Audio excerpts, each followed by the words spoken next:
This is a beautiful golden Buprestid beetle. It's considered an old house borer, so it can actually stay in there 15 to 20, even to 30 years. I just put him in there because he's really beautiful. And one of my customers sent me this picture, and we've named her the most patient person on earth to actually hear that bug kind of, larva chewing, and then keep the camera and actually, or the luckiest person to get the beautiful picture of it exiting the hole. These are very small, by the way, very small beetles. This is just a close-up of the picture. So normally the little pinholes that you see, almost like you put a thumbtack in or a little tiny nail or a pin or something, those are the powder post beetles. So those are going to, again, just be very small pinholes. When you see the longer, more oval, these are the old house borers, and those are the ones that can stay in there 15, 20 years. They're just there, they'll come out. And pretty much, other than the little pinholes, unless you're not protecting your wood and they come and reinfest all the time, they're exit holes and they're pretty much done.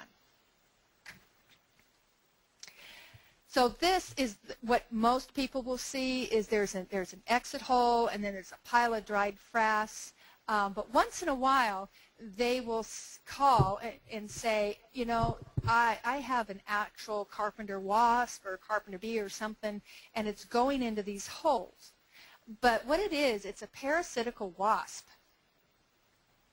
And they're very, very small wasps. This one here was actually sent to me, oh joy, in a plastic bag.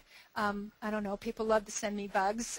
It's just, I'm okay. I open all my packages very carefully nowadays. But they're very small. That size was almost the size of a gnat, a little bit bigger, not as big as a fly. And what can happen is they are parasitical wasps, so they're going to try to go along and find a hole that is packed with frass, which means they think there's a larva in there.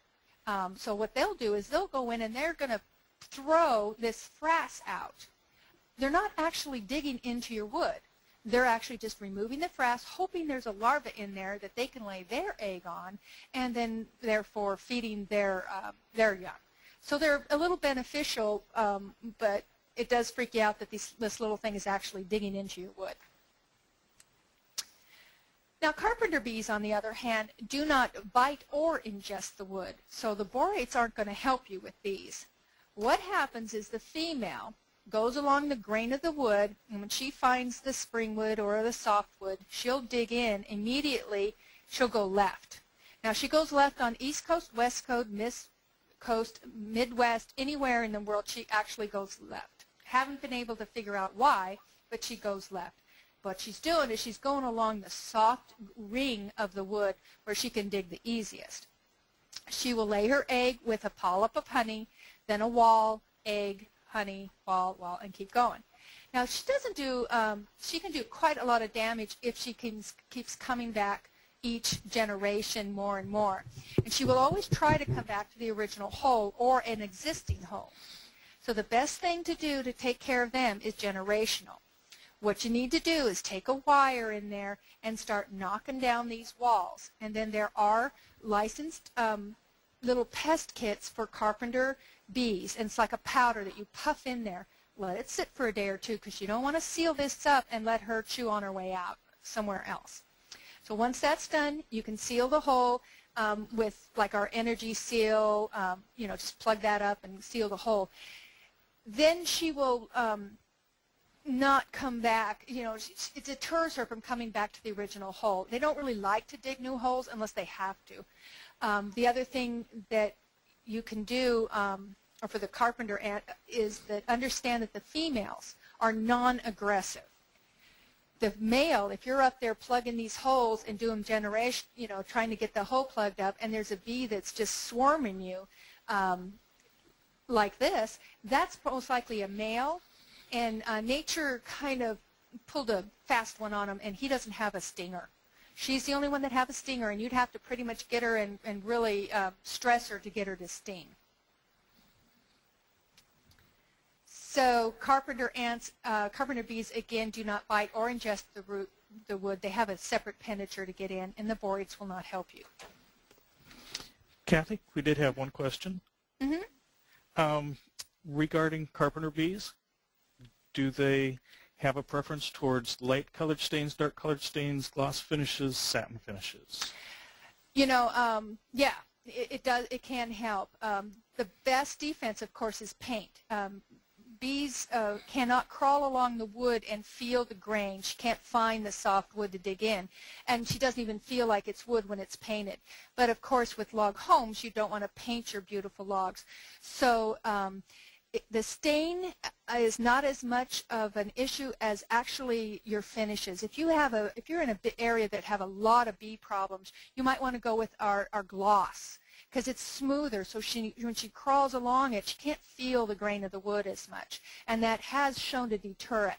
Sometimes these bees are just very determined and will go through just about anything.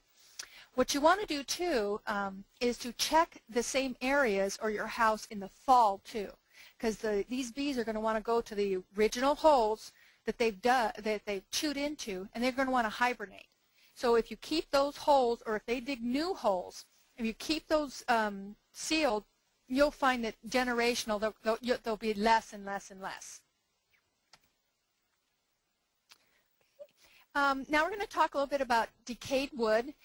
There's 3 different types of rot fungus or decayed fungus.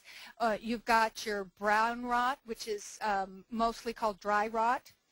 We have our pocket of soft rot here, and shelf fungi, which is basically all white rot. So let's go to the brown rot first. Now, brown rot is typically called dry rot because when the brown rot fungus starts to degrade the wood, it makes it very powdery, chunky, big chunks will fall out, cracks everywhere, and it makes the wood look very, very dry. So, you know, the nickname of dry rot. Unfortunately, that's not true. Rotting funguses will not attack dry wood. All right, there's one that will, but it's very rare. So brown rot, which is really called dry rot, will degrade the cells of the wood, and it can actually make the wood structurally damaged within a very short period of time.